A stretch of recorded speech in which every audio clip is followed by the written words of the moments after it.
Olá, olá, povo da revista Fórum, um domingo na Fórum.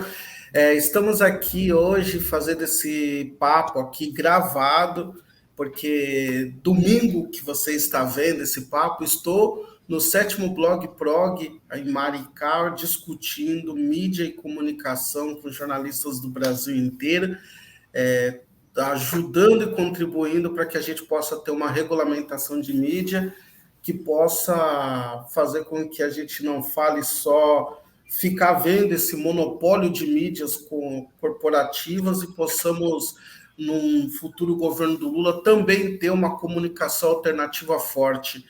E hoje vim aqui para fazer esse papo muito importante que vamos falar sobre. O Bolsonaro quer fazer um Capitólio à la brasileira, né? E para isso, o professor Valério, muito obrigado por vir aqui bater esse papo e nos dar um farol aqui também. Que eu sempre falo, né? Precisamos nesse momento de pessoas que nos ajudem.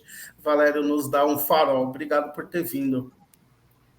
Bom, é uma satisfação para mim, Anderson, uma alegria estar de novo com vocês, domingo na Fórum, com o Anderson Moraes e toda a equipe, o Rubinho, o Jonathan, uma satisfação. Falar em Jonathan, tocando a bola aqui, né? Para o meu lado esquerdo, o historiador só poderia estar do lado esquerdo da minha tela Ainda mesmo. bem que é do lado esquerdo, viu? Não, eu vou falar que todos estão do meu lado esquerdo, uns estão um pouco menos, um pouco mais. Ninguém está do lado direito aqui para a gente. Jonathan, obrigado, querido, por ter vindo. O prazer é meu estar mais uma vez aqui. Sempre fico muito feliz quando tenho o convite de passar uma parte do domingo aqui com o pessoal que acompanha a Fórum. Então, muito obrigado aí. É prazer estar aqui com o Valério, com o Rubinho, com você, Anderson. Grande Rubinho, ativista, poeta, uma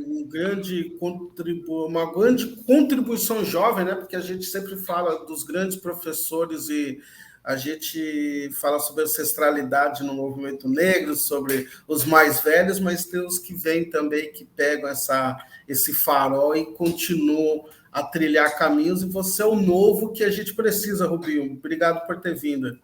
Salve, camarada Anderson, prazerão estar aqui na Fórum, camarada Jonathan, mestre, camarada, professor Valério Arcari, é um prazer estar aqui, trazendo um olhar mais das quebradas, viu, camarada Anderson? Trazendo o olhar das quebradas, trazendo o olhar do povo trabalhador, daquele que levanta de manhã, não sabe se tem o café da manhã, o almoço e a janta. E também, hoje eu participo, né, da Frente Nacional dos Mandatos e Mandatas Coletivas, que é uma nova forma de construir a política que traz as mulheres, traz os negros, traz a moçada da quebrada, nosso pessoal LGBTQIA+. Então, prazerão estar aqui para a gente trocar essa ideia. Vamos conversando aqui. Professor, vamos iniciar aqui pensando da seguinte forma. O Brasil, o político é um lugar puritano, né? Não adianta, sempre tem os seus problemas, os governos sempre têm que lidar com problemas, né? Isso é uma coisa, mas só que eu vendo em nós que parece que perdeu um freio. Eu percebo que parece que, por exemplo, vamos dar exemplo da Caixa Econômica Federal. No espaço de um mês, tem um presidente que cai. Aí você tem um outro escândalo, que é os funcionários que ganham mais de 45 mil, que não tem função, e estão lá fazendo qualquer função, ajudando em fila das agências. E agora um diretor da área que recebia denúncia que pode ter sido até as denúncias contra o ex-presidente. O que aconteceu? Perdeu-se o freio? Esse governo ele não tinha projeto?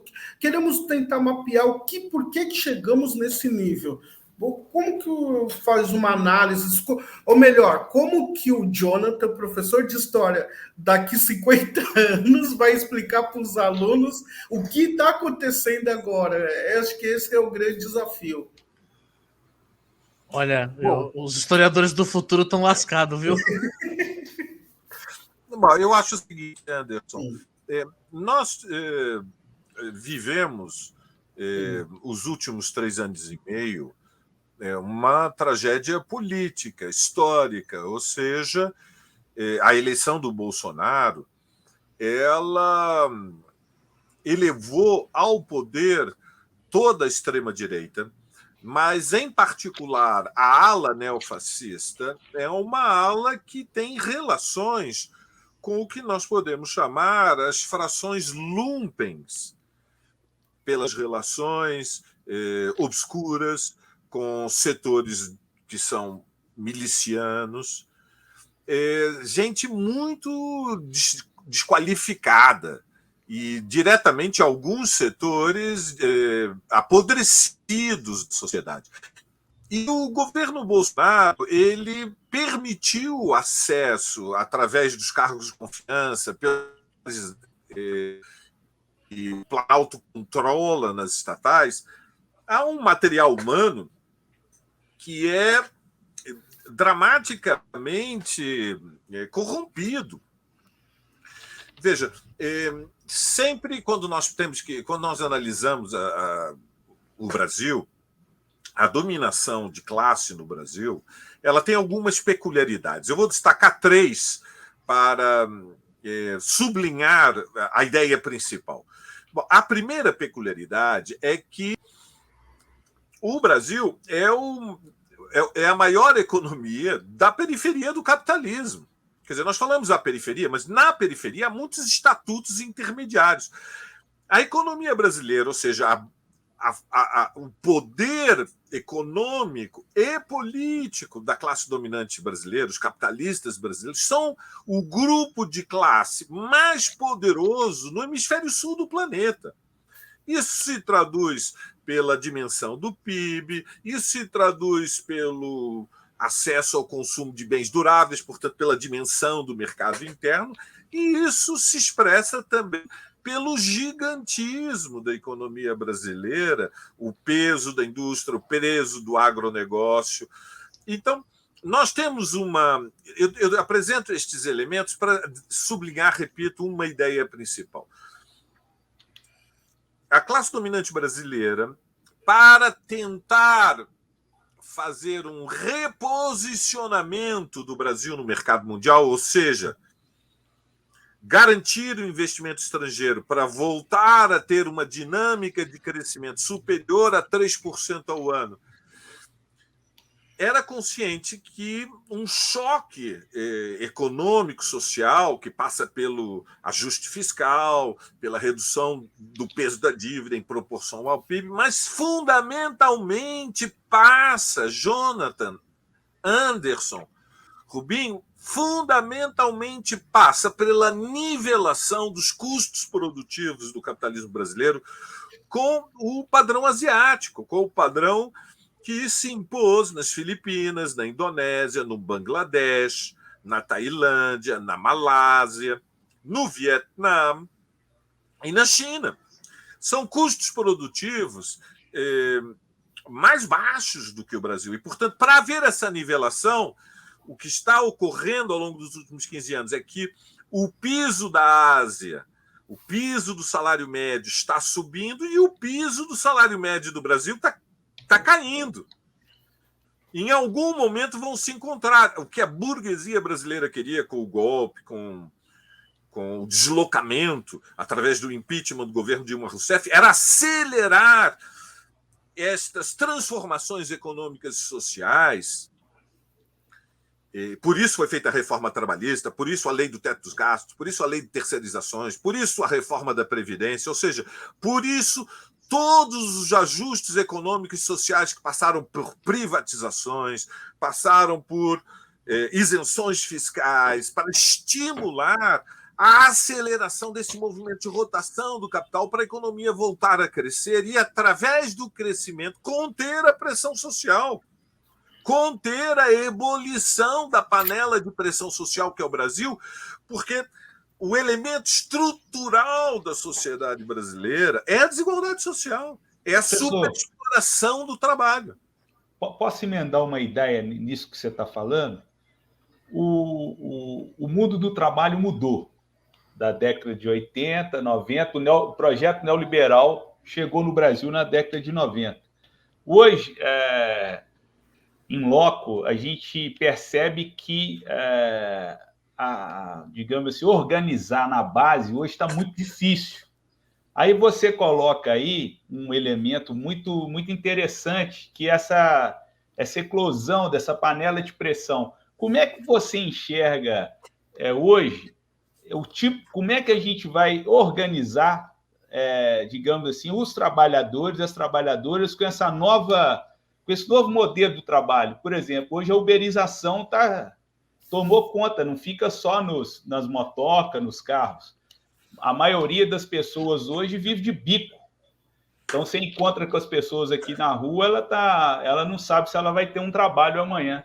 Como é que você vislumbra isso? Já que nós estamos caminhando 33 milhões de pessoas passando fome, hoje, assim, uns falam o desemprego hoje, carteira assinada é muito grande no Brasil, e ao mesmo tempo você não consegue, digamos, organizar essa crise, digamos assim. O Galo fala do ódio do trabalhador, da trabalhadora. Eu queria...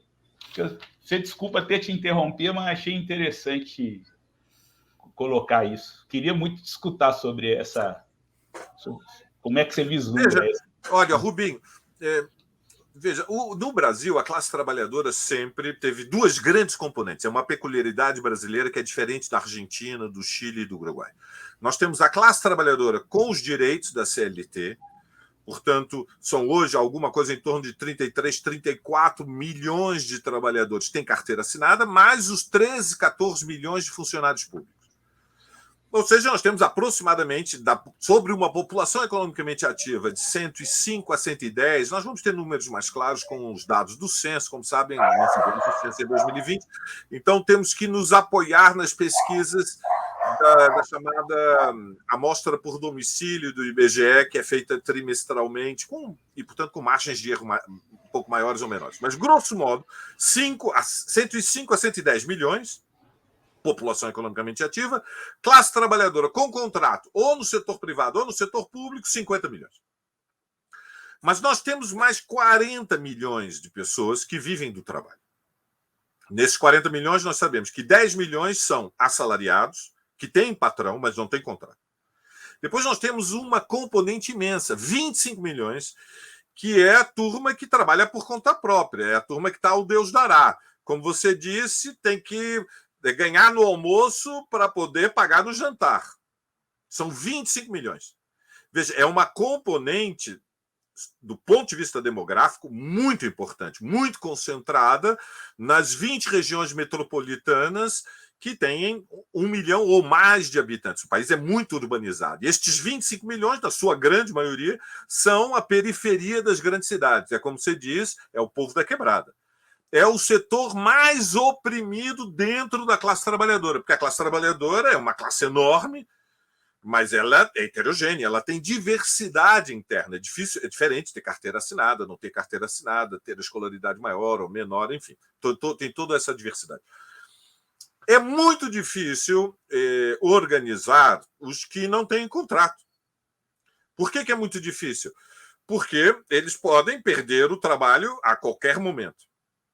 Por outro lado, os que estão trabalhando por conta própria não podem parar de trabalhar, porque eles são, digamos, eles não são patrões, mas eles tampouco são assalariados, eles trabalham por conta própria, eles trabalham por tarefa, ele trabalha pelo dia.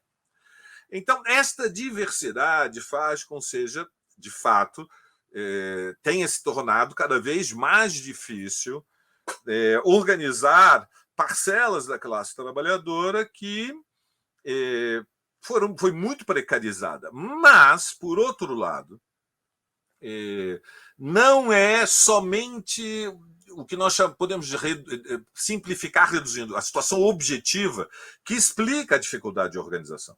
Também há a dimensão subjetiva, ou seja, houve um golpe no Brasil em 2016, o governo Dilma tinha sido eleito em 2014 e, em determinado momento, a classe dominante, os capitalistas, se unificaram para legitimar, através do Congresso Nacional com um bandido na presidência da Câmara dos Deputados, o Eduardo Cunha, o impeachment da Dilma, porque partiam do cálculo que, se a Dilma completasse o mandato até 2018, o Lula seria eleito. O golpe, ele mexe com o psiquismo de dezenas de milhões de pessoas. As pessoas, veja, os trabalhadores, na luta pela sobrevivência, eles não podem dedicar muito tempo a ler e a estudar, mas os trabalhadores, a massa do nosso povo, pelo menos os setores avançados do movimento negro, do movimento feminista, do movimento de juventude estudantis, dos movimentos populares, eles acompanham as notícias e percebem, quer dizer, era claro que a burguesia estava na ofensiva, porque a Dilma foi derrubada, porque quem assumiu foi o Michel Temer. Nos acudam. Michel Temer foi, de um dia ao outro, entronado no Palácio do Planalto, um personagem medíocre, quase invisível dentro da luta política brasileira dos últimos 30, 40 anos, por uma circunstância, como era o vice da Dilma, grave erro da direção do PT, assumiu a presidência da República e abriu caminho para uma tragédia que foi a eleição do Bolsonaro. Nesse processo, teve a reforma trabalhista, teve a lei de teto dos gastos e teve a eleição do Bolsonaro e o Lula foi preso. Então, os trabalhadores, o nosso povo que está na luta pela sobrevivência diária, vê estes acontecimentos e diz: está difícil. Se até o Lula está preso, é porque está difícil. As pessoas, empiricamente, se quisermos, elas retiram conclusões sobre qual é a relação política e social de forças na sociedade. Essa mesma massa popular que compreendeu em 2017, 18, 19 que estávamos na defensiva, agora percebe que a situação é transitória, que estamos saindo da situação reacionária. Por quê? Porque o Lula está em primeiro lugar nas pesquisas, porque a burguesia está dividida. Agora não somos nós que estamos divididos. Quem está dividido é o lado de lá. O PSDB se dividiu a tal ponto que o Dória saiu do PSDB, não vão ter candidato à presidência, decidiram apoiar Simone Tebet do MDB, que agora está dividido, e não se sabe se o MDB vai lançar ou não a Simone Tebet, ou seja, a terceira via naufragou num circo de manobras políticas insustentáveis. E, evidentemente, a massa popular, Rubinho, acompanha estes acontecimentos e fica perplexa. Fica, como o Anderson perguntou, mas o que está acontecendo na Caixa Econômica Federal? É que com o Bolsonaro, Anderson, foram para o poder gente muito desqualificada, gente muito despreparada, gente meio lumpenizada. O que quer dizer esse conceito? É uma palavra que a gente utiliza nas ciências sociais, vem do alemão. O Lumpen é o personagem antissocial, é aquele que está na margem da sociedade.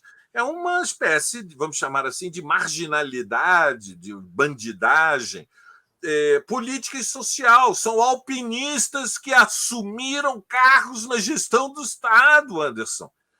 E o que nós estamos vendo é que na presidência da Caixa Econômica Federal tinha não é somente um despreparado, tinha um maníaco sexual. Há relatos, e devem ter sido histórias recorrentes, porque há um padrão de comportamento. Então, é nesse contexto que eu acho que nós temos que levar a sério o perigo do Capitólio, Anderson. Tá. O que quer dizer a imagem da invasão do Capitólio? O Bolsonaro está anunciando, faz semanas, quase todos os dias, que ele vai colocar na rua milhares, centenas de milhares de pessoas no 7 de setembro. Bom, isto é um desafio muito grande, porque o Bolsonaro não para de denunciar o processo eleitoral, que é a mesma coisa que dizer que não vai aceitar o resultado eleitoral se perder, ou seja, só aceita o resultado eleitoral se ele ganhar, senão é fraude.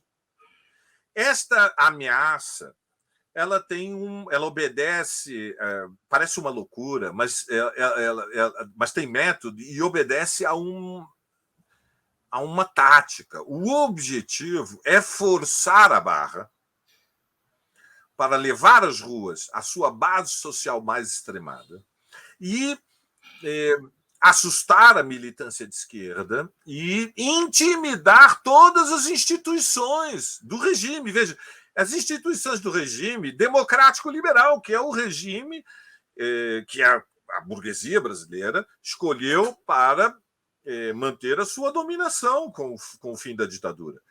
Mas o objetivo do bolsonarismo é um cerco que, na tradição marxista, nós dizemos é um cerco de tipo bonapartista, que deriva do Bonaparte, dos dois Bonaparte da história francesa. O mais conhecido, que é o Napoleão, e o menos conhecido, que é o seu sobrinho, Luiz Bonaparte. O bonapartismo é um regime político no qual o chefe do Estado se apresenta diante da nação acima do conflito social.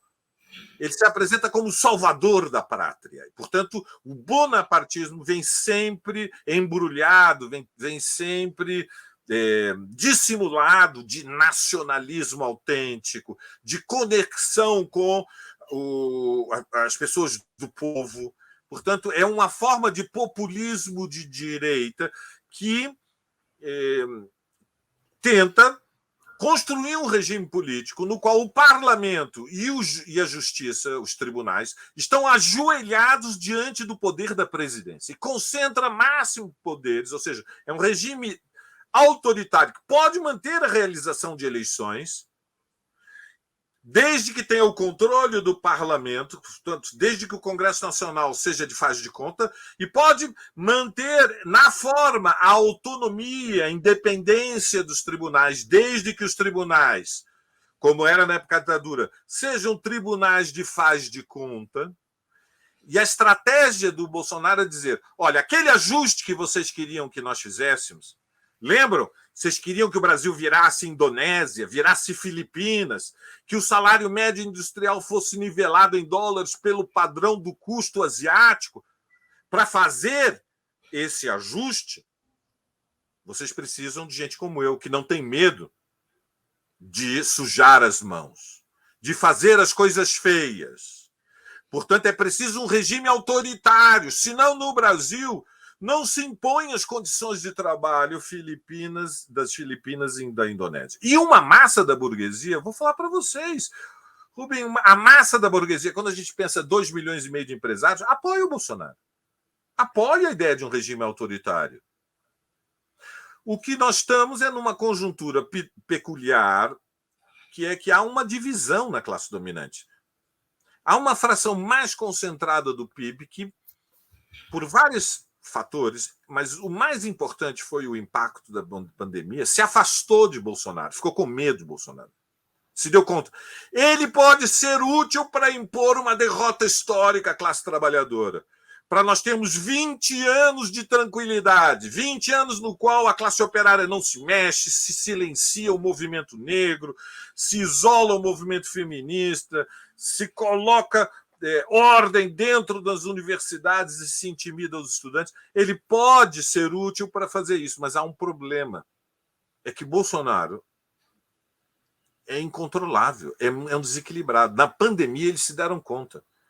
Porque o Bolsonaro era contra as vacinas, porque o Bolsonaro inventou de distribuir cloroquina. Cloroquina. Quando não havia nenhuma evidência, o remédio para malária. E o pior de tudo, quando a Organização Mundial da Saúde disse antes de um ano não teremos vacina, e a única forma de impedir um contágio numa velocidade colossal que vai ser devastadora e milhões vão morrer, é o isolamento social. O Bolsonaro foi para os meios de comunicação dizer isto é uma gripezinha, não sejam maricas. Então, uma fração do PIB se deu conta que Bolsonaro era delirante. Então, nós temos uma classe dominante dividida. A massa da burguesia ainda apoia Bolsonaro e aposta na solução bolsonarista, mas há um núcleo duro do PIB que tentou construir a terceira via e fracassou, e que está muito preocupado com o perigo do golpe do Bolsonaro. Por isso é que a mídia comercial, vocês acompanham os principais jornais, acompanham alguns dos canais de televisão, o mais importante, o mais influente é a Globo, se posicionam criticamente e alertam contra o perigo do golpe. Por quê? Porque levam a sério. Porque Bolsonaro, veja, não quer dizer que vai ter um novo 64, não vai ter uma quartelada com métodos de guerra civil, como foi em 1964, porque se tentasse fazer isso, precipitaria a guerra civil com grandes probabilidades de perdê-la. Agora, ele pode, sim, produzir uma bagunça, uma baderna, um alvoroço. Ele tem capacidade de colocar centenas, milhares nas ruas. Não sejamos ingênuos. Lembram do 7 de setembro do ano passado, a apoteose fascista que ele fez na Paulista, que ele fez na Avenida Copacabana, que ele fez na Esplanada dos Ministérios? Isso tem impacto social. E o desafio da esquerda é saber, nós vamos ver pela televisão os fascistas saírem às ruas para intimidar, para nos intimidar e silenciar todas as instituições apavoradas com medo da guerra civil? Ou nós, a esquerda, vamos responder à altura? Nós vamos enfrentar o touro de frente, porque o touro está vindo na nossa direção. Tem dia, tem hora marcada, já disse. Nós queremos derrubar vocês, não aceitamos o resultado eleitoral. O que ele persegue? Ele persegue um acordo, ele não quer ser preso. Ele quer uma anistia preventiva, ele quer se blindar diante do perigo de se perder as eleições, terminar como réu num processo de crime de responsabilidade que é inescapável. Então ele tenta subverter de novo a relação social de forças para dobrar os tribunais superiores e dobrar o centrão e dobrar as dissidências burguesas à sua vontade. Portanto, a situação, Anderson, aqueles que nos assistem, eu sei que hoje é domingo, oxalá o Palmeiras se dê bem com a Internacional, mas a verdade vai ser jogo duro. O Internacional está forte. Apesar que você vai falar de outubro, o do Palmeiras vai ser... É isso, o jogo político está duro, a situação é perigosa. Pessoal, rapaziada, alerta amarelo. Isso. Anderson. Obrigado. Posto esse terreno, o professor Valério conseguiu pôr um terreno aqui que é um jogo, pegando aqui o jogo está posto, está jogado, e é um adversário que não tem escrúpulos, que pode, né, Jonathan, tipo, sumir com a bola, ele cria regras, né, a ideia dele é criar regras. E dentro do que você está vendo, ele está testando também para ver os limites de como a gente reage quando ele...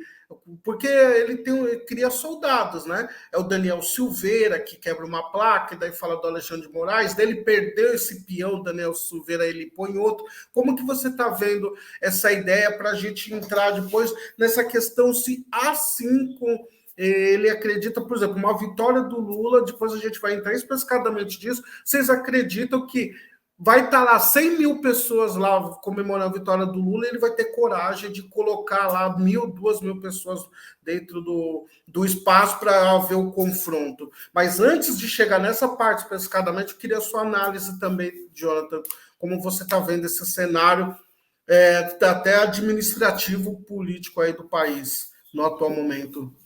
Ô Anderson, só um adendo para o professor. Rubinho, deixa eu só ouvir o Jonathan aqui.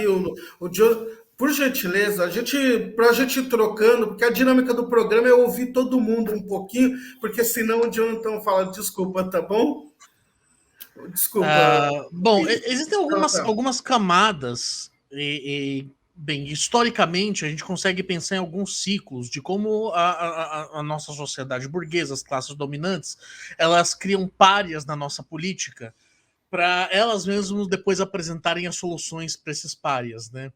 Então, pensando em alguns ciclos, nós tivemos a própria Revolução de 1930, e 30 anos depois o Jânio Quadros, 29 anos depois o Collor e agora o Bolsonaro. Acho que são 4 grandes marcos desse processo em que você tem uma classe dominante que histérica com crises, muitas delas crises artificiais, como fora, por exemplo, no caso do Jânio Quadros, apresentar um pária para depois apresentar a própria solução para esse pária. Então, seja com o getulismo, que eu acho que foge um pouco a regra, porque ele ainda volta, né, depois do mandato do Marechal Dutra, do General Dutra, mas Para o Jânio Quadros, o resultado final acabou sendo uma ditadura militar. No caso do Collor, acabou sendo, na verdade, um projeto neoliberal de tucanos, que, na verdade, seguia o que era também o projeto econômico do Collor. E agora, apesar de nós termos o Lula como possível ganhador dessas próximas eleições, nós temos um processo histórico que tem nessas classes dominantes aquelas que vão ditar as prioridades econômicas, não necessariamente com projetos de ruptura, mas com um projeto de imagem diferente. E economicamente, uma das coisas que a gente consegue ver, que é o principal estopim desse capitalismo monopolista que se seguiu no século XX e está em profunda crise no século XXI, é de que, apesar de ser a classe produtiva que gera riqueza para o país, o governo ainda tem que se preocupar sumariamente com a classe especulativa. Isso se tratando do campo econômico. E então, o Guedes, por exemplo, que apesar de tudo, ainda dourado na Faria Lima, que são os setores que ainda o aplaudem, que ainda o veem como um importante ativo econômico. Isso a gente vê refletido até mesmo nas preocupações que o próprio Lula tem que ter no programa dele, que apesar dos pesares, tem que agradar essa classe especulativa também. O Alckmin é um sintoma disso dentro do seu governo. Então, são processos preocupantes de não rupturas, mas que aparentam ter rupturas. O Bolsonaro, ele é um pária, só que, diferentemente desses outros nomes que eu citei, ele é um dos mais resistentes. E é um dos mais perigosos, porque ele conseguiu, no meio de novos métodos de comunicação no Brasil, e a internet, a principal conta disso, formar uma base sólida. Que por mais que ele fale coisas arrepiantes, lunáticas, tenha um governo de ações que são... eu nem vou dizer só fascistoides, porque fascista por fascista, se fosse só isso, ele ia agradar muito mais gente do que desagradar. Mas a questão é tudo isso que compõe a imagem dele, seja discursivamente, dialeticamente, até mesmo semioticamente. A gente fala muito dessa crise estética do governo Bolsonaro. Então, ele, por mais que a gente tenha visto tudo isso que o professor Valério trouxe muito bem, você nunca viu a aprovação do Bolsonaro cair de 30%. Então, isso é muito sintomático de alguns processos de não ruptura que nós temos com isso. O Bolsonaro, desses todos, Collor, Jânio Quadros, ele é o que chega mais forte nesse estopim de crise enquanto pária. Isso é muito preocupante, porque o Bolsonaro, ele pode perder a eleição. A nossa grande preocupação é o que vai acontecer com o bolsonarismo. E isso nos Estados Unidos a gente já está vendo, porque esse neoconservadorismo já não está tão dependente do Trump. Ele já tem novas imagens, como, por exemplo, o governador da Flórida, que vai vir muito forte para a próxima eleição como para presidente. O molde é o mesmo, o discurso é o mesmo. Mas os personagens que se surgem são diferentes. E a nossa política, ela entrou nesse processo em que a extrema-direita ela não se disfarça de social-democracia mais.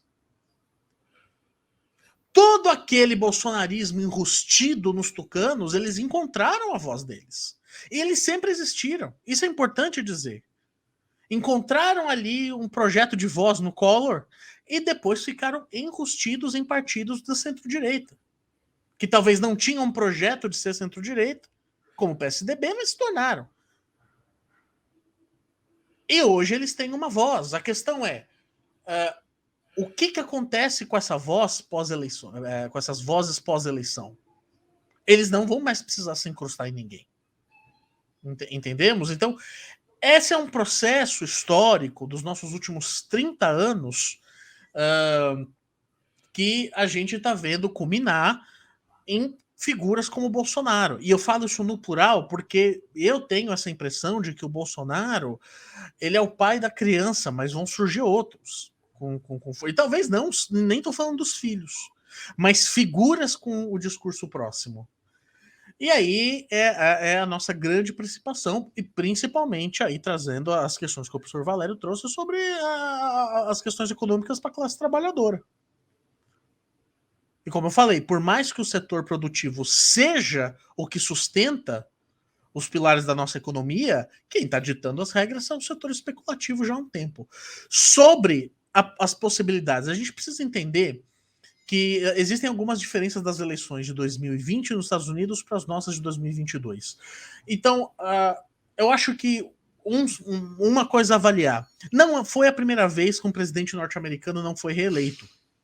Isso já havia acontecido outras vezes, com o George W. Bush pai, o Harry Truman, que aliás venceu as eleições do George Ford, que estava tentando ser reeleito e não conseguiu. Então, isso já no século XX, existe uma certa reincidência.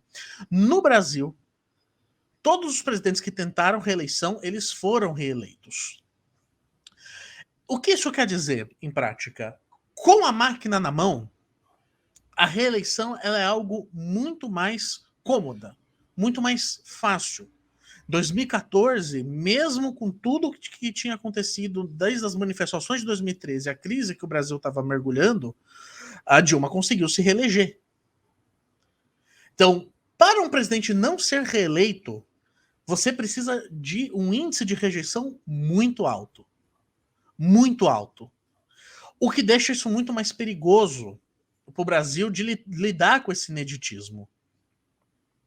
Agora, muito depende também do tipo de resultado das eleições que ter. Bom, eu sou historiador, eu não olho para o futuro, né? Historiador é um profeta que está de costas. Mas é importante entender que o tipo de resultado, e por isso que é importante a vitória do Lula no primeiro turno, é de não dar brechas, por exemplo, numa vitória apertada, de que a contestação ganha um imaginário popular. Porque hoje essa contestação ela tá na cabeça dos asseclas do bolsonarismo. Daqueles que ainda insistem em seguir. Mas no futuro, a contestação pode ganhar força, pode ganhar atração dentro do imaginário popular. Acho difícil. Acho muito difícil. E para ser bem sério, eu não vejo o bolsonarismo hoje com força para dar um golpe, o que não significa que eles não vão tentar. Aliás, o Bolsonaro, ele está visando esse golpe, é o golpe mais explícito que a gente tem em muito tempo, né? Porque ele tem data para acontecer. Ele já está avisando quando vai ocorrer. Então, mas assim, com o grau de rejeição dele, é muito complicado, é muito difícil você ver uma expressão da população que não seja do bolsonarismo tomando as ruas e invadindo o Planalto, invadindo o STF, o que não tira o peso do que está sendo planejado, que isso é inédito na nossa história democrática pós 84. Então, enfim, são sequelas de uma democracia burguesa entregue a uma classe dominante e principalmente entregue aos discursos de uma classe dominante que nós estamos enfrentando e que ainda o nosso pós-2022 vai enfrentar. Eu acho que o grande problema não são as nossas eleições em si, mas é o que vai ser depois da queda do Bolsonaro. A gente vai fingir que não... né? A gente pode cair muito no conforto de fingir que esse discurso vai morrer. E não, ele vai estar ali à espreita. Entende? Ele vai estar ali esperando. É o ciclo que nós temos do fascismo. Entendi.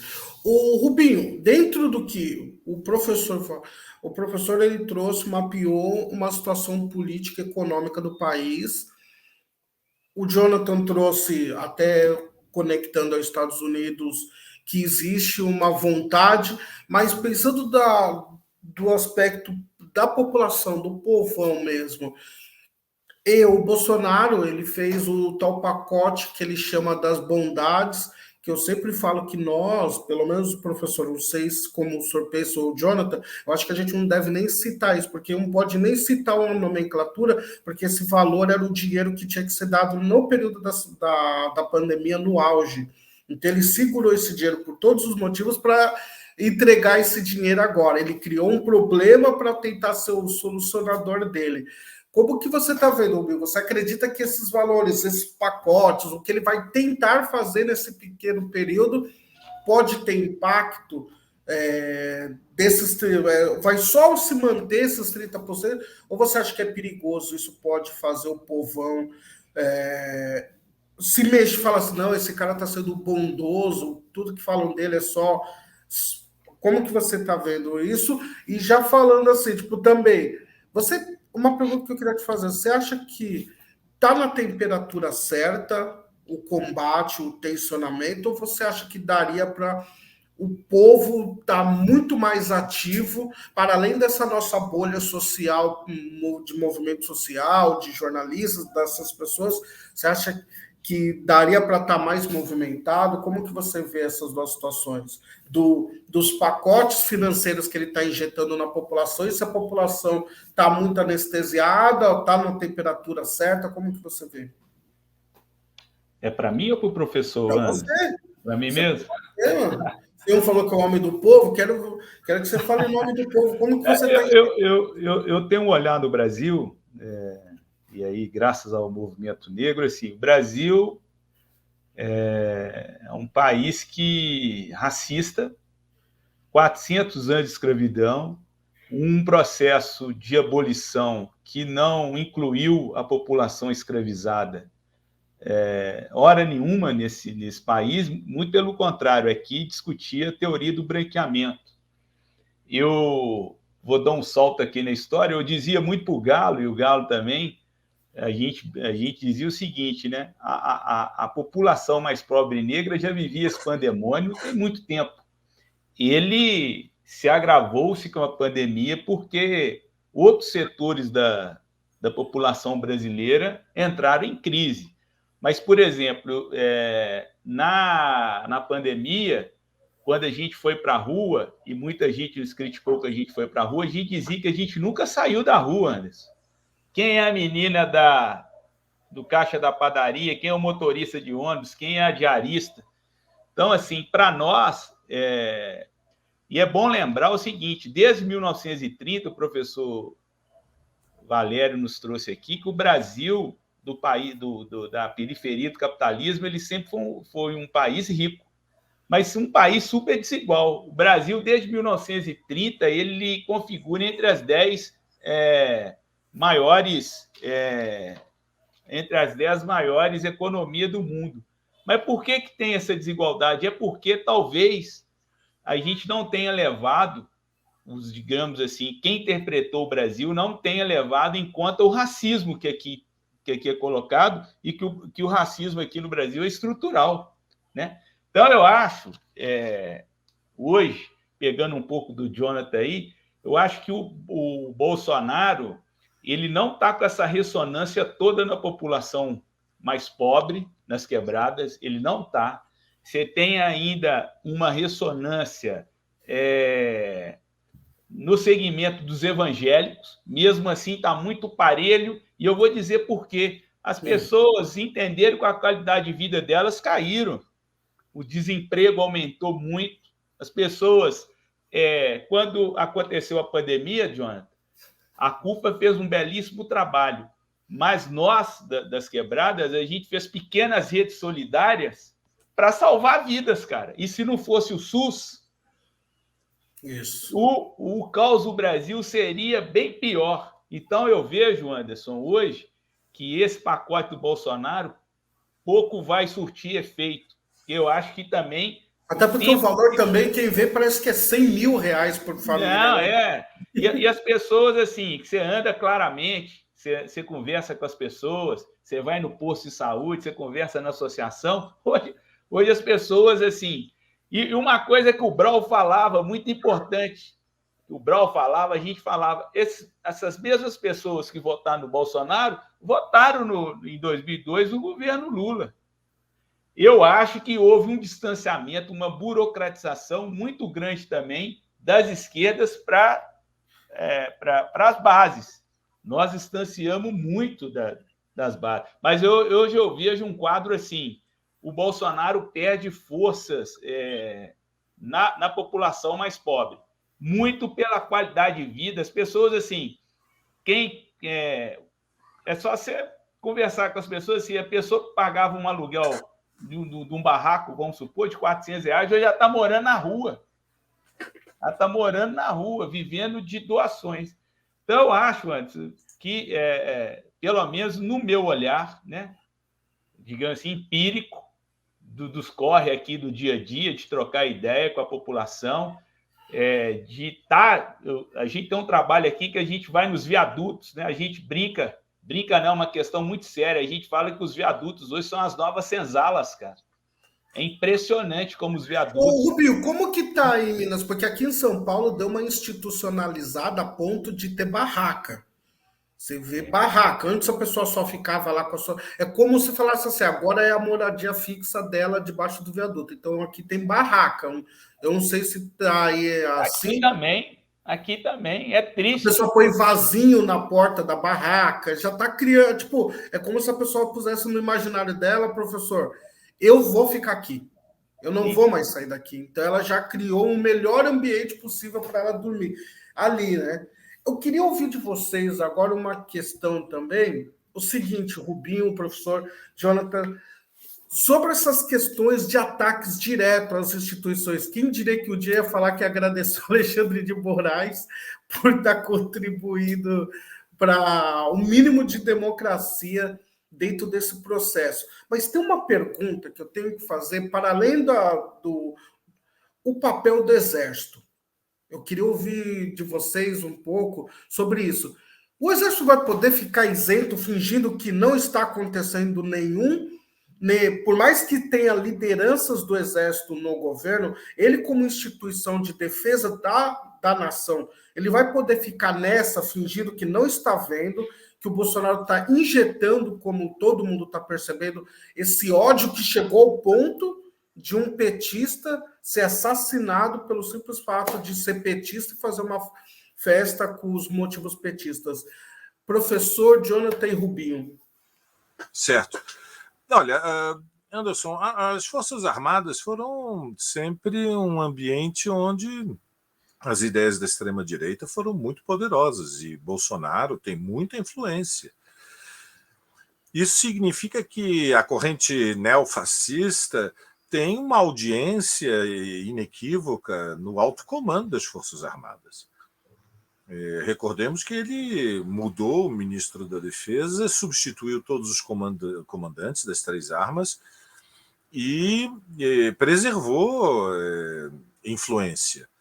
Isso sugere, portanto, que seria ingenuidade da nossa parte ignorar que a movimentação do Exército em particular, o atual ministro da Defesa foi comandante do Exército, ele fez um conjunto de exigências ao Tribunal Superior Eleitoral, chegou o desafio ao desplante de exigir um sistema de apuração e contagem paralelo ao do Tribunal Superior Eleitoral. Portanto, nós não podemos ser ligeiros e ignorar que as Forças Armadas dão sustentação ao governo Bolsonaro e, até o momento, não há nenhuma razão para duvidar que toda esta movimentação de intimidação do Bolsonaro contra o processo eleitoral, que é fundamentalmente por antecipação, uma reação à possibilidade da derrota, tem apoio nas Forças Armadas. Este é um elemento chave da gravidade do que nós podemos, num resumo, falar de que há uma crise política, uma crise entre as instituições do regime. Há um desafio aberto à lisura, à transparência do processo eleitoral, ao ponto da classe dominante estar dividida em uma parcela que é muito influente, muito poderosa, estar denunciando o perigo do golpe. Hoje, um dos jornais de maior influência do país, esta semana passada, um dos jornais de maior influência do país, a Folha de São Paulo, publicou um editorial que diz presidente, o título é Presidente Golpista, ou seja, não há nenhuma dúvida que depois do discurso do Bolsonaro aos embaixadores da segunda-feira passada, não há nenhuma dúvida de que o Bolsonaro mantém a aposta da luta política num patamar de altíssima tensão. E, portanto, nós estamos realmente diante de um perigo às liberdades democráticas. Há uma estratégia bonapartista, ela tem sustentação dentro das Forças Armadas e ela está buscando galvanizar, excitar as camadas médias mais acomodadas para ir às ruas no 7 de setembro e convulsionar o país nas últimas semanas da campanha eleitoral. É neste sentido, você sabe, eu sou do Diretório Nacional do PSOL, é nesse sentido que o PSOL, que tem influência na Frente Povo Sem Medo, está chamando a uma articulação das frentes, a Brasil Popular e a Povo Sem Medo, que organizam centrais sindicais, os principais movimentos populares, o MST, a Central Única dos Trabalhadores, os principais movimentos de mulheres, os movimentos negros, e que tiveram à frente da campanha pelo impeachment do Bolsonaro do ano passado, para reuniões que tem como objetivo construir uma resposta apoiada na mobilização social. Nós vamos ter que voltar às ruas, Anderson. Mas nós temos que voltar às ruas com muito peso. Nós temos que ser capazes de empolgar a juventude, que chegou a hora de derrotar Bolsonaro. Nós temos que alertar as massas populares de que o resultado das eleições está ameaçado. E, portanto, nós vamos ter que enfrentar o bolsonarismo nas ruas. Vai haver uma disputa pela supremacia nas ruas. Se ele levar 100, 200 mil, nós temos que levar 500 mil às ruas, em resposta ao 7 de setembro. E, portanto, nós não estamos numa campanha eleitoral, Jonathan, Rubinho, Anderson, nós não estamos numa campanha eleitoral civilizada em que vai haver disputa de argumentos, apresentação de projetos. Ele matou um petista, né? Isso daí é uma campanha, ele está em campanha, né? Nós vamos ter que fazer uma disputa nas ruas. O que aconteceu em Foz do Iguaçu com o assassinato do Marcelo Arruda é a expressão de uma dinâmica de tensão social que passou pela invasão da Vila Cruzeiro, passou pelo assassinato do Genivaldo dentro do camburão da Polícia Rodoviária Federal, passou Marielle Franco. Você falou que Marielle foi a primeira vítima desse ódio crescente desse país, que a gente nunca vai saber quem foi realmente. E tivemos o esquartejamento do Bruno Araújo, do Dom Phillips, no Vale do Javari. Ou seja, a extrema-direita ela não tem limites, e a corrente fascista, o neofascista alimentada pelo Bolsonaro, ela é uma ameaça ao regime democrático e depende de nós, está nas nossas mãos, sermos capazes de transformar a campanha eleitoral na hora do combate frontal contra os neofascistas.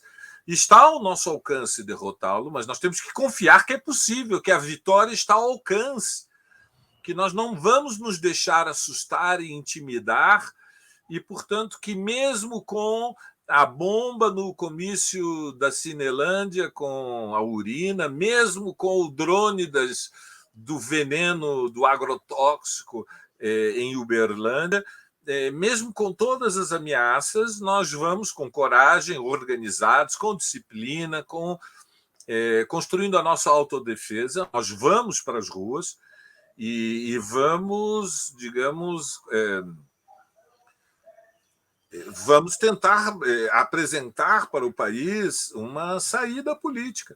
Por isso, o PSOL não apresentou candidato próprio no primeiro turno e decidiu, desde o primeiro turno, apoiar Lula. Veja, o PSOL tem uma visão de qual seria o programa para a transformação do Brasil, que é um programa de esquerda avançado, ou seja, nós pensamos que, além de romper com os ajustes neoliberais, são necessárias medidas anticapitalistas. Chegou a hora do Brasil conhecer a reforma agrária, conhecer a reforma urbana, chegou a hora do aumento do salário mínimo, chegou a hora do Estado ter um papel para tirar milhões e milhões da situação do desemprego, da valorização do SUS, da ampliação da universidade pública, do reconhecimento dos direitos de reparação histórica da população negra, do reconhecimento dos direitos reprodutivos das mulheres, como na Argentina, onde já foi conquistado o direito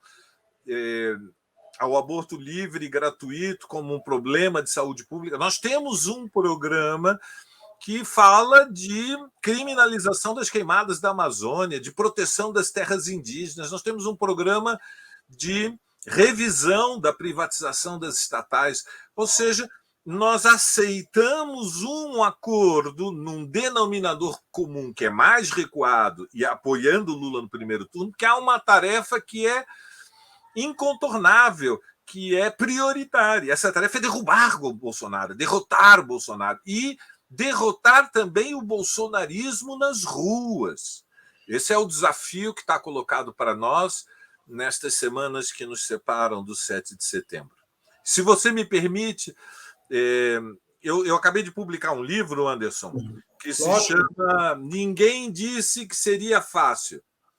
É um livro que trata do tema do lugar da militância. O que é a militância de esquerda? O que é a militância que nós fazemos? Como que a gente adquire esse livro? Movimentos sociais. Pela internet, nas grandes livrarias, no site da Boitempo e através da internet. Ninguém disse que seria fácil. É um livro que justamente trabalha estes dilemas da militância, né? O que é o compromisso, o trabalho voluntário que nós fazemos nos sindicatos, nos movimentos sociais todos, e as dificuldades, as alegrias e as sofrências também, que vêm associadas a ter um engajamento político que é despojado, que é desinteressado, que é uma aposta que, na saída coletiva, nós vamos encontrar um caminho, que não podemos nos deixar dominar pela lógica do dominante, que é de que estamos todos envolvidos numa luta de todos contra todos e ao salve-se quem puder.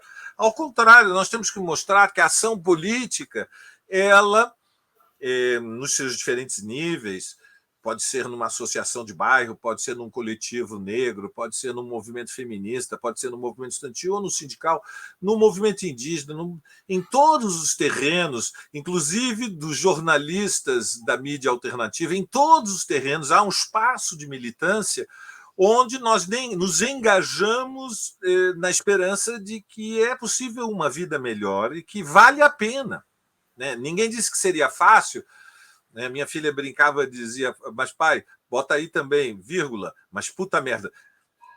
Bom, não saiu mais puta merda, puxa vida, mas é verdade que é difícil, é verdade que existem também amarguras na nossa experiência militante, mas ela é a esperança de que, nos unindo em torno de ideias para defender interesses, a militância de esquerda pode contribuir para dar um empurrãozinho para que o Brasil fique uma sociedade um pouquinho melhor, pelo menos. E, neste momento, esse empurrãozinho é a preparação de ações de rua superiores da do ano passado. O ano passado nós fizemos grandes ações. Fizemos 7 jornadas nacionais, Anderson. 7. Fomos às ruas. E, pelo menos uma das vezes, na Paulista, nós conseguimos ser mais de 100 mil nas ruas. Não foi o bastante para derrubar o Bolsonaro, para cercar, pressionar o Centrão, que tem maioria no Congresso Nacional, e abrir o caminho do impeachment. Tudo ficou adiado para o terreno eleitoral, mas agora chegou a hora. E agora a mão não pode tremer, Anderson. Agora é o momento em que nós temos que conversar com aqueles que estão no nosso entorno, e chamá-los a ir para as ruas. O Lula também tem uma responsabilidade nesse processo, né? Bolsonaro está chamando a base social dele, e, portanto, não basta que sejam os movimentos sociais a chamar ao combate ao bolsonarismo. A direção do PT, em geral, o Lula, pela autoridade da sua pessoa, tem um papel na transformação desta campanha eleitoral num combate decisivo para a derrota do neofascismo, do Bolsonaro e do bolsonarismo. Anderson. Dentro dessa perspectiva, Jonathan, também pensando aqui, a gente está indo para o final do programa, que hoje é um programa mais curtinho, mas isso aqui dá um panorama do que a gente tenha por vir, né? Mas o Bolsonaro convida embaixadores, não fala o que era o motivo, daí chega lá eles são obrigados a ouvir ao mais do mesmo, do que ele fica requentando que a urna eletrônica não é confiável. E eles ficam abismados de terem que sair dos seus lugares para ter que ouvir essa baboseira toda. Mas, já em resposta, né, eu não sei se o Bolsonaro contava com isso, o embaixador dos Estados Unidos falou que confia totalmente nas eleições brasileiras e na urna. Aí você acha que ele contava com isso ou não? Fugiu, ele tentou mais um tensionamento e mais uma vez deu com a cara na porta? Como é isso?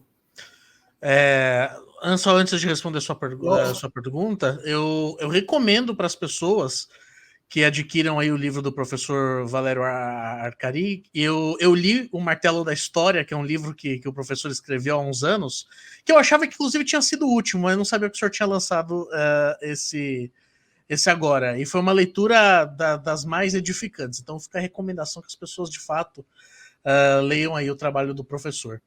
Mas, seguindo, essa reunião dos embaixadores me lembrou, Anderson, muito aquelas reuniões da Herbalife, que você não avisa a pessoa que é uma reunião da Herbalife, e ela aparece lá, e claramente ela fica bem pistola de ter aparecido lá, porque o constrangimento do Bolsonaro ter esperado os aplausos no final, e ter ficado aqueles segundos de puro silêncio, com ele parado ali na frente de todo mundo, esperando.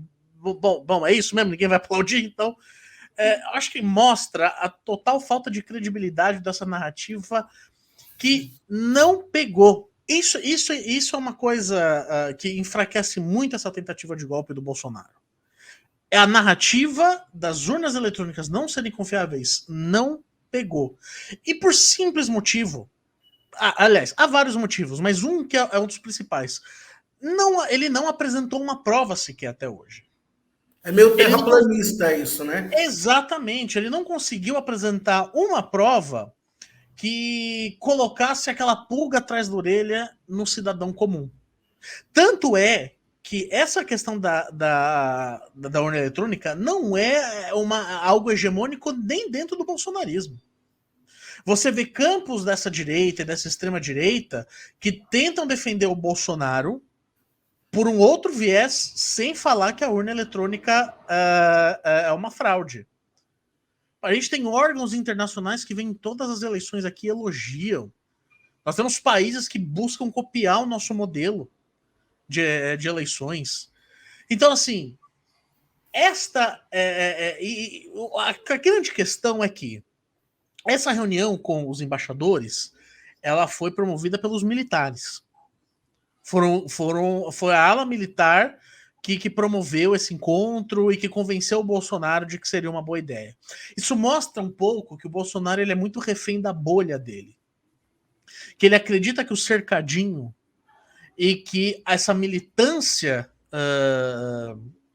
a secla dele, representa a sociedade. E esse é um grande problema de você ficar preso em bolha. Que você realmente acha que você está muito mais forte do que você está.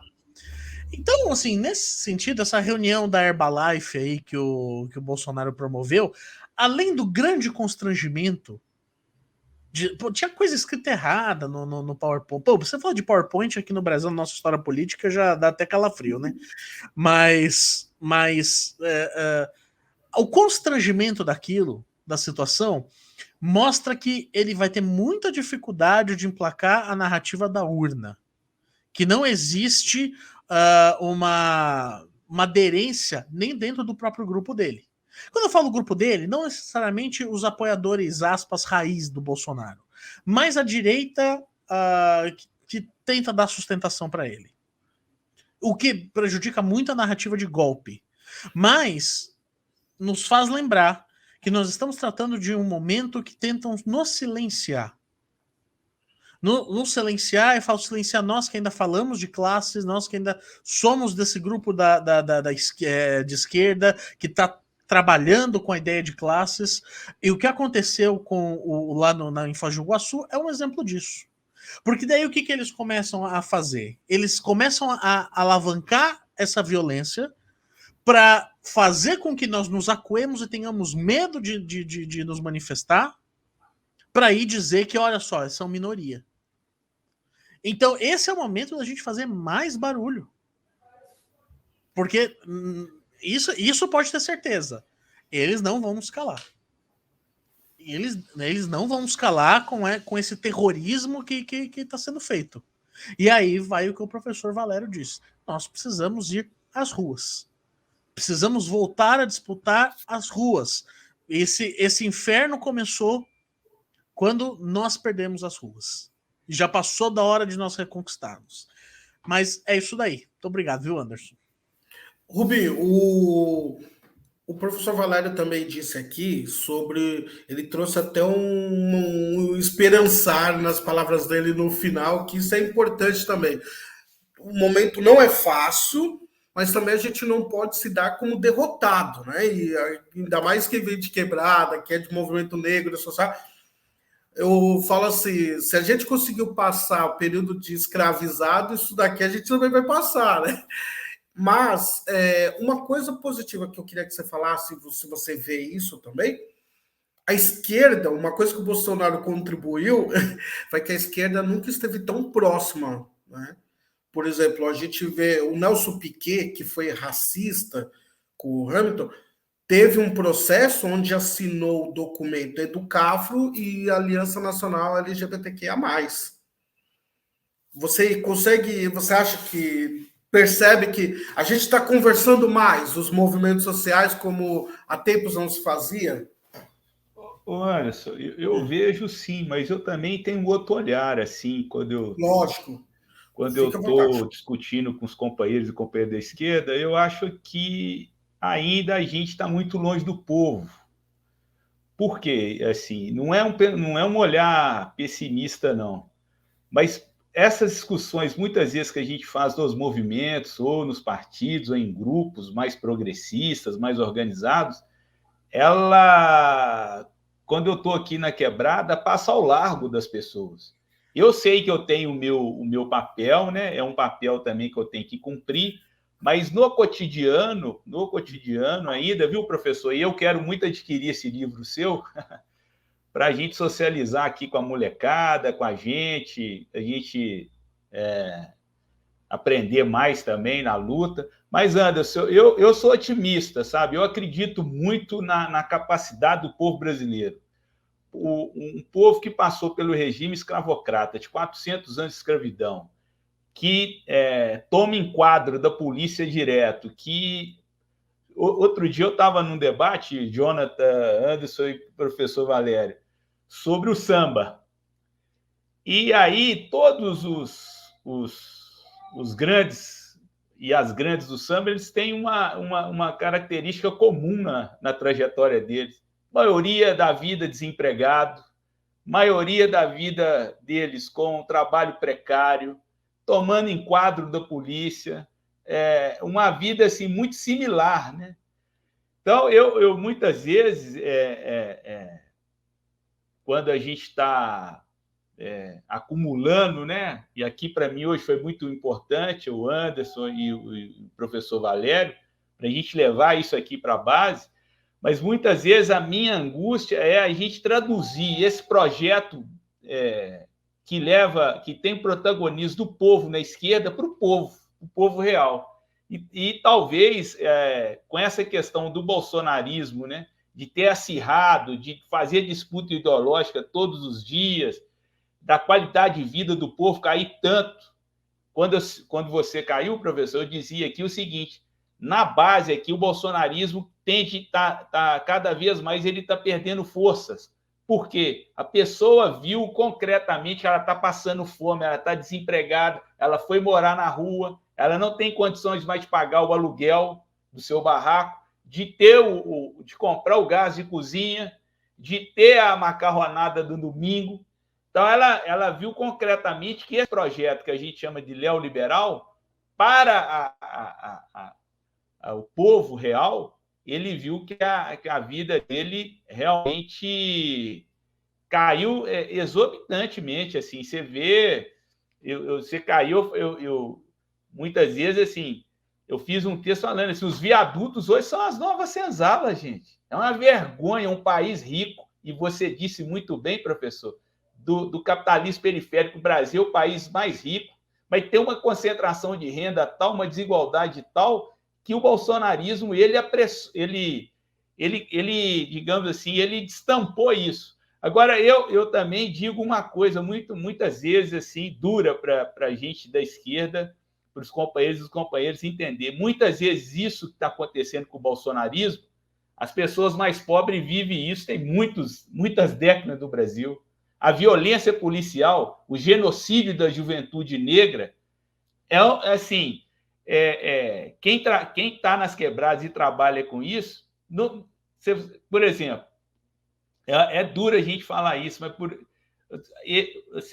esses assassinatos, né, que os bolsonaristas cometem, você vai falar com a moçada da quebrada, é o cotidiano, muitas vezes, da violência. Então, digamos assim, a naturalização da violência para esse setor da sociedade. Então, é um trabalho que a gente tem que fazer, eu acredito também nisso que você falou, que a gente tem que ter a fé, tem que ter esperança.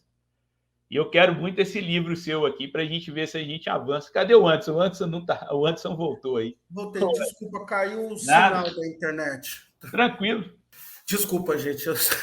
Eu falo que o Lula tem tanta coisa para fazer ser eleito, até telecomunicações a gente tem que rever. Vamos lá.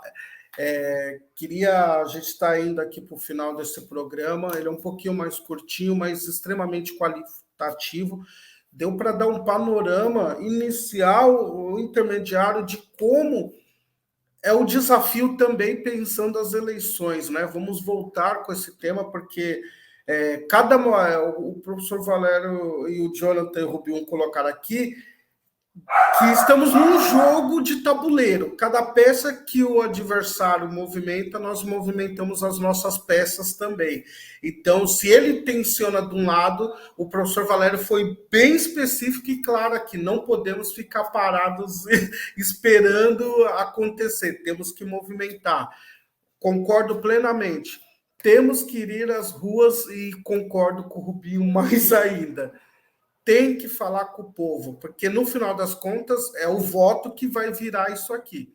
É o voto da dona de casa, do empresário, mas também das pessoas que estão lá vivendo, né, professor? Porque também tem uma coisa, Jonathan, que eu, conversando com algumas pessoas, não posso deixar passar nessa despedida, é que nós vivemos numa bolha e temos que tirar da bolha, porque assim, tem pessoas que só podem trabalhar, elas saem de manhã, chegam à noite, e às vezes só tem o Jornal Nacional para assistir, e elas precisam ser instigadas a esse voto, né, esse voto no Lula, que hoje é a opção viável que nós temos, porque senão ela fica refém da mídia corporativa que bate a sopra todo dia. Um dia assopra, no outro dia bate, e a gente precisa que, com certeza, a gente precisa mudar esse cenário, inclusive com a massa que tem o poder do voto, né?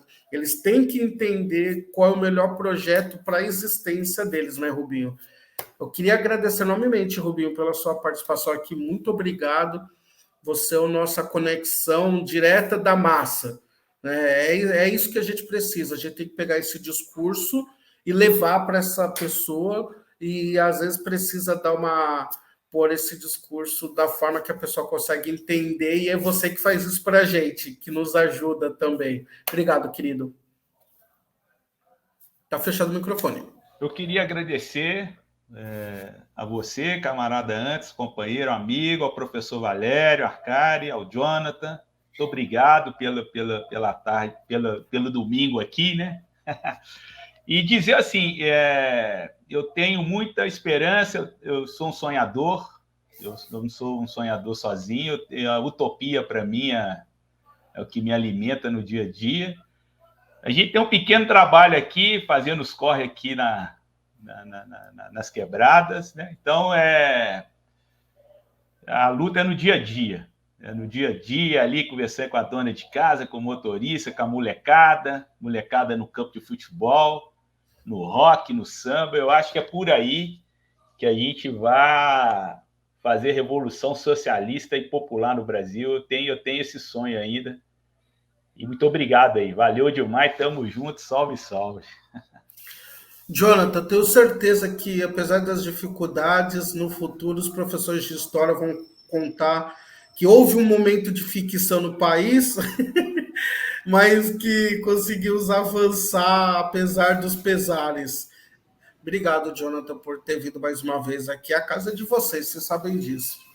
Sabe, Anderson, tem uma frase que é muito batida até, mas é muito boa, do Gramsci, que ele diz que a crise, ela consiste precisamente no fato de que o velho tá morrendo e o novo ainda não conseguiu nascer.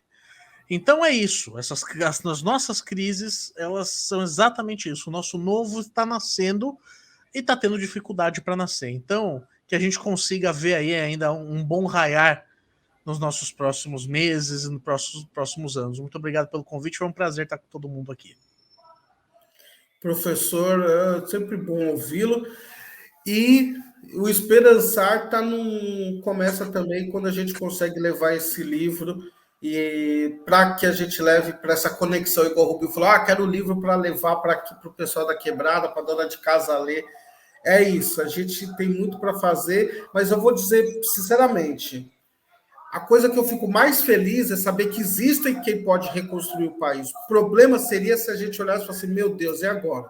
Não temos ninguém. Eu falo que esse programa é uma agenda política possível e quando eu olho para frente eu vejo que todas as pessoas que vêm aqui têm totais condições de o Lula pegar de olho fechado qualquer uma dessas pessoas e falar assim, olha, preciso de ajuda.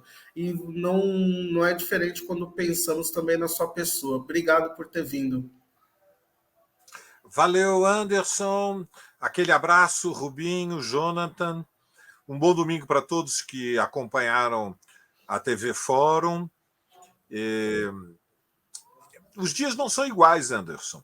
Há dias que valem por semanas, há semanas que valem por meses, há meses que valem por anos, décadas. A história coloca oportunidades, desafios. Nós chegamos na vertigem do abismo com a eleição do Bolsonaro. O Brasil viveu o perigo de uma derrota histórica. Aquilo que abriria o caminho para uma asiatização das relações sociais e, portanto, um agravamento num patamar inimaginável dos graus de pobreza, miséria e desigualdade social. Nós, creio que estamos na iminência de derrotar o Bolsonaro. O processo foi lento, vamos dizer as coisas como são, foi duro. Nós estamos há 5, 6 anos numa situação defensiva, mas é possível derrotá-lo, é possível eleger o Lula no primeiro turno, está nas nossas mãos, há muito perigo no horizonte. O 7 de setembro é um desafio, nós vamos ter que responder ao 7 de setembro, e se ele botar 100 mil, 200 mil, nós temos que colocar 500 mil. Nós temos que arrancar a alegria ao futuro, como dizia o poeta Mayakovsky, ou seja, nós temos que fazer a aposta de que a vitória é possível e portanto, a tarefa inadiável é o fora Bolsonaro. Então, mais do que nunca, fora o Bolsonaro, viva a Revolução Brasileira, confiança. Concordo. E ninguém disse que ia ser fácil. Então, quem tiver interesse, procure o livro. Muito Valeu, bom, pessoal. Muito bom. Bom domingo. Mostra um livro para a gente, para as pessoas poderem guardar na hora de procurar. Muito, muito bom. Ótimo. Quero agradecer ao Guilherme que está aqui nos estúdios, aqui ajudando. Quero compartilhe, curtam esse programa, né? Quem puder também contribua aqui com o nosso Superchat, seja membro da Revista Fórum, tem o nosso Pix, fortaleça a mídia independente, porque é assim que também iremos vencer esse momento, né?